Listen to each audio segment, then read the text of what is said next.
Hey, what's up everyone? It's Stargirl.thepracticalwitch. Thank you for clicking on this video. Welcome back to my channel. So today I'm gonna do things a little bit differently because I've been felt really called to start teaching you guys a little bit of astrology so you can do some things on your own that are really simple. And the reason why is because I'm so passionate about astrology. I have been studying it now for a year, which is not a lot in retrospect, but for 40 hours a week, like a full-time job, studying astrology, studying charts, looking at transits, looking at how the transits impact us as people, and looking back on dates on my life specifically, and looking to see how those planets affected me and my life and other people around me whose charts I have. So today, I'm going to tell you guys how you can find out when you are going to meet your soulmate or the person you're going to marry according to astrology. And it is so simple, guys. Like, I'm trying to start these lessons out very simple, so a beginner,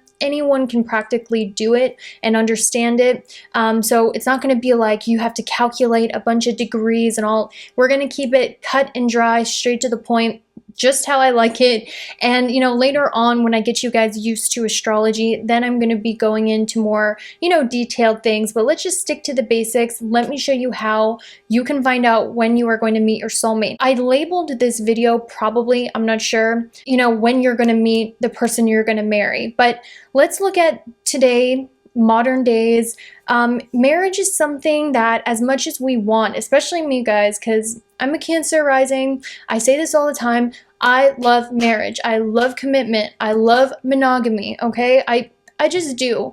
But in today's world, marriage is something that unfortunately does not have the same hold as it did traditionally when astrology, in the beginning days of astrology. So what this really is I'm going to show you guys when you are going to meet your soulmate or someone you connect with on a soul level romantically, who you will likely end up in a very long-term relationship with, the type of romance that you feel so connected, so crazy about that person, and hopefully it leads to marriage. But you guys know what I mean by that, right? I'm not trying to be a pessimist. Like, I'm not trying to be one of those people who are bitter, in my 20s, but I'm just looking at things realistically. And generally, when we want someone to marry or our husband or wife, what we really are asking for is a soul connection with someone who loves us and cares about us, who we find to be extremely attractive on a soul and physical level. So that's what I'm going to show you guys when you're going to meet that person, how you can use astrology to see when. And maybe if we have time, I'll also throw in, who this person could be or what characteristics or how you'll meet this person. So before we get started on today's video, I do want to give a quick shout out to my sponsor, Skillshare.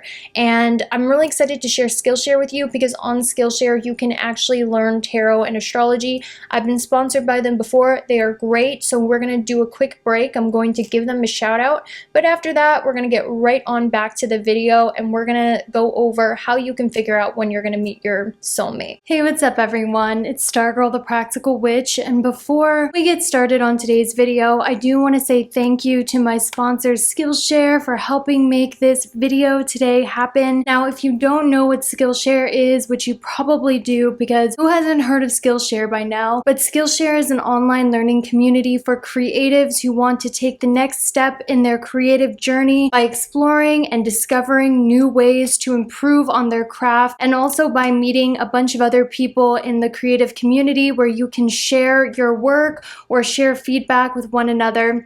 As you guys can see, Skillshare offers a wide range of topics that include illustration, graphic design, photography, pretty much any creative interest that you can think of that are practical in your everyday life. Now, I know a lot of you are interested in doing YouTube and becoming online entrepreneurs, and Skillshare actually has this trending course which tells you how to build a successful YouTube channel that has personally helped me a lot in developing my channel, my look, and my aesthetic. And this is something that'd be very helpful if you're into that. And not only that, with Skillshare, they also have a place where you can exchange ideas back and forth and look at the reviews to the courses as well. So Skillshare does include a combination of video lessons and class projects, projects. And also with Skillshare, this fits your schedule because you can access it whenever you have availability, and members get unlimited access to thousands of inspiring classes with hands-on projects and feedback from a community of millions. Now, most classes are under 60 minutes with short lessons to fit any schedule, like I said. So Skillshare pretty much has any course you can think of that you want to enhance your knowledge on, because I know a lot of you are interested in learning tarot and astrology. Guess what? If you type it in Skillshare, they probably have it, because I typed in tarot and astrology and they have a lot of great courses on how you can learn more about it. I know a lot of you were interested. Skillshare is the perfect place to do that as well. So not only can it help you become your own online entrepreneur, help you develop your creative interests, but if you also wanted to learn about tarot and astrology on your free time, you can do that as well. Skillshare is also incredibly affordable, guys, especially when compared to pricey in-person classes and workshops. An annual subscription is less than $10 a month. And also it's a lot of fun because these things are practical things you use in your everyday life that pertain to your interest. So Skillshare was nice enough to offer my viewers that the first 500 people to sign up for Skillshare and click the link in the description box down below will receive the first 2 months of premium membership for Skillshare. Once again, if you want 2 free months of premium membership to Skillshare, all you have to do is click the link I provide down below and sign up, and the first 500 people will get the first 2 months premium access for free. Thank you guys so much for sitting through this sponsorship. I know you'll love Skillshare as much as me, especially if you're someone who loves to learn and loves to improve their art and creativity. So with that, I'm gonna go ahead and get right back to the video. Okay guys, thank you so much for sitting through that. I really hope you do utilize Skillshare. But anyway, sponsorship over. Let's put our focus back on soulmate timing and astrology. Now, like I was saying before, in modern days, love has a lot of karma to it. A lot of people think love is for just being in love and the good feelings, but I'm going to tell you guys like a little bit of a news flash, which I don't mean to be bitter, but I wish it's something someone told me when I was younger. The point of love isn't just to be in love and have a good time and to feel good. That's a bonus. But life is not meant to be always happy and euphoric and amazing all the time. That's not the point of life. And I was talking to some of my friends about this who are into astrology and tarot. Life is a karmic cycle. We come here on earth to learn lessons. And lessons are hard. They suck. That's why when you get out of your comfort zone and you learn karmic lessons, you come out, being a more evolved, better person and happier than before. Yes, like in my life, I've been through so much karma. Like if you look at my birth chart, it makes astrologers actually cringe. I have Saturn Moon conjunction. I have 6th house placements, which are all very bad. But the thing about my birth chart, I wouldn't change it for a thing, because yes, I went through a lot of lessons, but I don't know, I feel like I'm about to cry, and so sorry guys. But these lessons I've realized are things that have made me like so much happier, and I'm not even just saying that. I feel like because of the hard challenges, my life is where it is now, and because of those challenges, I will continue growing and continue being successful, because you don't become successful. You do not become the person you want to be without tough shit happening to you, and that's honestly the truth behind it. So yes, love might not always end in happily ever after, but what we really want is connection, that love connection with somebody else who is our soulmate. And that's why today I want to show you when you're going to meet this person. I cannot guarantee happily ever after with these transits, because that takes an astrologer to look at the karma, and that's where astrologers come in. We're not actually just supposed to be fortune telling and all that stuff. We really, like, a part of our karma as an astrologer is to see the karma behind it and why you're going through these lessons, and to help you guys work it out. But today I'm not going to go into all that karma stuff. I'm just going to tell you when you are going to meet that soulmate that you've been wanting to meet. I know a lot of us, have been wondering, when am I going to meet my soulmate? I'm turning into an old maid. okay? I'm going to tell you when by using these transits. So the first thing I want you to do, cut and dry, the first step, if you do not have your birth chart wheel, you need your birth chart wheel. Your sun sign, your regular zodiac sign is the least important thing in astrology, to be honest with you. Like, I'm a Sagittarius, okay? But honestly, at the end of the day, your zodiac sign, your sun sign, you have so many people born in that same month. It does not really matter as much as you think. So get that out of your mind, throw it away.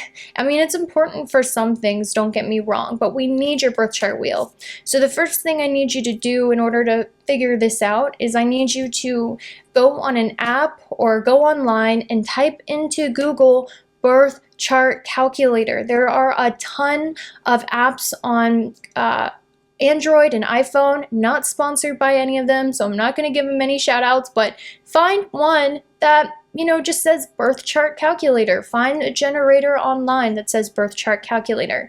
Once you find one, you want to click on it, use it, and you want to type in, you know, your date of birth, your place of birth, and also your time of birth, and you need all of these things to be exact. Once again, guys, you need to put in your date of birth, your time of birth, and place of birth into these calculators, and it needs to be exact. Now, once you do that, it is going to generate for you a birth chart wheel, and it should be a large wheel that tells you what your ascendant is, which means the first sign in your first house. So your ascendant is going to be right here. It is the sign that is in your first house on the left side of the wheel, and then the wheel is separated into 12 houses, so it's 1 2 3 4 5 6 7 8 9 10 11 12, and it goes this way. Okay, so that's how you will know what signs are in the houses, what your ascendant is, which is really important, which once again is the first sign in your first house. When I first started studying astrology, I ran into this channel called KRS Astrology, and I used a lot of his teachings to kind of observe on my own if they were accurate. So one of the things I learned from him is that Jupiter in a woman's birth chart represents your husband. If you're someone who, you know, does not identify with gender, or you like the same sex or whatever, and I don't have a lot of experience with that, I'm going to be honest with you, but I do feel like it works the same way. If you're a woman and you're into women, I do believe that Jupiter could still represent your wife, but just in general, for women, your marriage partner or soulmate is generally represented by Jupiter, and we're going to look at Jupiter. Now for men, generally for them, their marriage partner or their soulmate is represented by the planet Venus, okay? So if you're a woman, we want to see where Jupiter is in your birth chart. So Jupiter is going to be in one of the 12 houses, and Jupiter looks like this. It is this symbol, and that's how you'll know where Jupiter is in. Now, once you find where Jupiter is in your birth chart, I want you to look at what sign Jupiter is in. So for instance, guys, my Jupiter is in the 5th house of Scorpio, and I'll tell you something funny. When I first, okay, so I know you guys know about my love life and how crazy and messy it is, and I know you're like, why would we be listening to marriage timing from you? You're a mess, and I get it, I understand, trust me. But like I was saying before, anyone I've been with, I've had a soul connection with, and I wouldn't take that back for the world, and it was something I don't regret, and it's something that taught me a lot, and the feelings and the experiences I had with the soulmate was amazing. So, you know, I'm going to use this as an example. So before I even knew about astrology, I met my husband, okay? And I met them this one day randomly when I went out to a bar in Nashville. And I immediately, when I looked into his eyes, I knew he was the one for me. I got butterflies. And it wasn't just his looks. Like, it was almost like I recognized his soul. And it was almost like I knew without a doubt, I was supposed to be with him. And it's very rare I see things like that or feel things like that. That is a soulmate connection, guys. Like, that is a rare thing to experience when you feel like you're looking into someone's soul and you just know they are the one for you. So anyway, fast forward a year later, when I'm really studying astrology, I looked back on that exact date that I met my husband, and on that exact date I had my Jupiter return. And a Jupiter return is when Jupiter travels to the sign that your Jupiter is in your birth chart. Now, Jupiter every year will move into a different sign. Currently, this year in 2020, Jupiter is in Capricorn. Next year, it's going to move into Pisces. So in order to find out, one of the ways you can find out when you will meet your soulmate is by seeing when your Jupiter return is, which is when Jupiter transits into the same sign your birth chart Jupiter is in. So that's why it's important to look at what sign your Jupiter is in, because the year Jupiter travels into that sign is likely the time you will meet a soulmate, because you will have something called a Jupiter return. Now, it's not like this for everybody. I want to clarify, because sometimes Jupiter can be debilitated in certain signs or certain houses, okay? But it really depends on so many different aspects on your birth chart, but at the very least, you will encounter some sort of intense soulmate meeting, whether it is a best friend or someone you're romantically involved with, okay? So how you figure out when Jupiter is coming to the sign your natal Jupiter is in is you can literally just Google Jupiter transit dates. Okay, because we can get into the apps that show you the transits, but I know that a lot of you are very new to astrology, so I don't want to like scare you off with that. But once you find out what sign your Jupiter is in, you can just Google when is Jupiter going into that sign, or what year is Jupiter going to be in this sign. So that's really how you can tell. And maybe if I can find it, I'll put a list of when Jupiter is going to be in, certain signs during the next 10 years. So maybe that'll be a little bit of a cheat sheet for you guys to help you out. But during that time when Jupiter is transitioning back to the sign your natal Jupiter is in, called your Jupiter return, you will have some sort of fated soulmate meeting, okay guys? And like I said, when I looked back on the date that I met that huge soulmate connection, it was the same day I had my Jupiter return at the exact degree. And my husband, he actually had his Jupiter return at the same degree as me, in the same sign on the same day when we met. So that's 2 instances. And also with my friends as well, I've looked at their birth charts when they've met a huge soulmate. On that day or around that day, Jupiter was transitioning back into the sign it originally was in when you were born. So anyway, now that you know what year Jupiter is going back into your sign, for a lot of you, when that Jupiter return happens, you can expect to meet a big time soulmate or someone you could possibly marry. If your 7th house has Pisces or Sagittarius in it, so that means you're either a Gemini rising or a Virgo rising. This means that your Jupiter return will very much impact, how and when you're going to meet your soulmate. Now, depending on what house it's in, it kind of shows how you will meet. My husband at the time, his Jupiter was in the 3rd house, and he has Pisces ruling his 7th house. So when he had his Jupiter return in the 3rd house, he actually went on a trip to Nashville from Maryland to meet me. Now, for me, my Jupiter was in my 5th house when I had my Jupiter return and met my husband. And when it's in the 5th house, that means that you meet your husband or soulmate when you're out having fun. And I randomly decided to go to a bar that day, and I never used to do that. I never used to go out with friends, but just that day I had the urge to go out to a bar, and I met them at the Cobra in Nashville, and you know, it was fate. So the house Jupiter is in really can show as well how you're going to meet your soulmate. Now, if you want to know, you know, okay, well, my Jupiter is in the first, second, third, fourth, fifth house. What does that mean? Well, then we start to get into really complicated astrology where things, we need to look at so many different things like debilitation and degree and all of that stuff.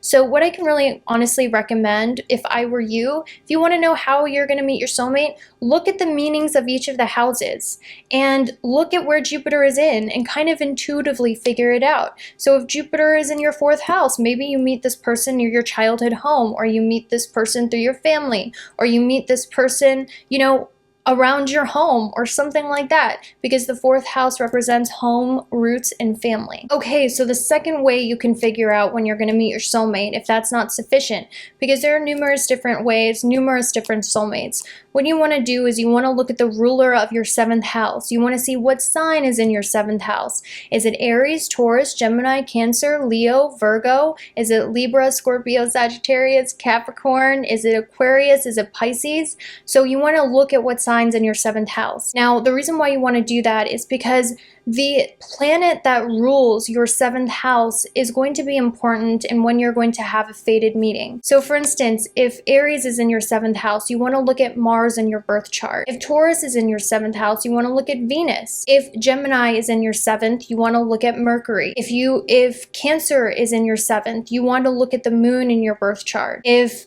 Leo is in your seventh, you want to look at the sun in your birth chart. If Virgo is in your seventh house, you want to look at Mercury. And I'm just going to keep going down the list so everyone can know what planet to look at. If Libra is in your seventh house, you want to look at Venus. If Scorpio is in your seventh house, you want to look at Mars, because Mars is the original ruler of Scorpio. If Sagittarius is in your seventh house, you want to look at Jupiter in your birth chart. If Capricorn is in your seventh house, you want to look at Saturn. If Aquarius is in your seventh house, you also want to look at Saturn in your birth chart, because Saturn is the original ruler of Aquarius. If Pisces is in your seventh house, you want to look at Jupiter, because Jupiter is the original ruler of Pisces. So now that you know what planet to look at based on what sign is in your seventh house, you want to see where that planet is in your birth chart. So for instance, my seventh house is ruled by Capricorn, which means it's ruled by the planet Saturn, which is in my eighth house. So I'm going to look at where that is.